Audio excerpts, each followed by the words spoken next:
bloggers wa Nigeria ambao walikuwa wanampinga kila siku, wanapomuongelea tu anariposti, anaweka Insta story. Hivi hamna blogger ambaye leo hii atachukizwa na kitendo cha Diamond kumposti. Guys, mimi nawaambia tu kweli. Diamond anawini kwenye social media kwa sababu ya cooperative ways. Anatumia njia ya kumfanya mtu afurahie kile alichokifanya. Mfano wewe umemtengenezea content, anarepost.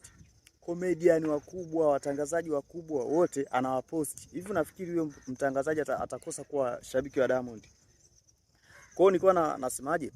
Ile mantiki ya kusema Diamond Nigeria hakubaliki, hatukatai, tuichukulia kwamba Diamond anatembea upepo wa Jux. Lakini sasa ni kwamba Diamond watu wanamkubali. Ila waliokuwa wanampinga sana ni hawa bloggers kama sisi. Mtu anaandika tu bwana Diamond Nigeria hakubaliki, lakini in short kwenye damu chuki kwa moyo.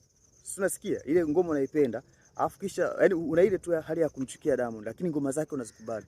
Lazima utasikiliza guys. Ukiachana na Jux, ndio Jux kafanya play part yake na Diamond ka play part yake, lakini Diamond ametengeneza mazingira sasa ya kuchukua attention ya wale watu maarufu. Umeona? Wewe si amnikubali Nigeria, namchukua comedian wenu mmoja tu. Kama tu Mr. Mwanya angekuwa hapa Nigeria, unamtumia Mr. Mwanya na record clip, unalipost, inatazamwa na watu wengi. Na sio kwamba eti akiachia ngoma ndo wa Nigeria wote wamkubali. Mimi nimesoma comment zote za hata page za Nigeria zote nimefuatilia. Nimeona Diamond anakubalika na watu wanamkubali kinoma.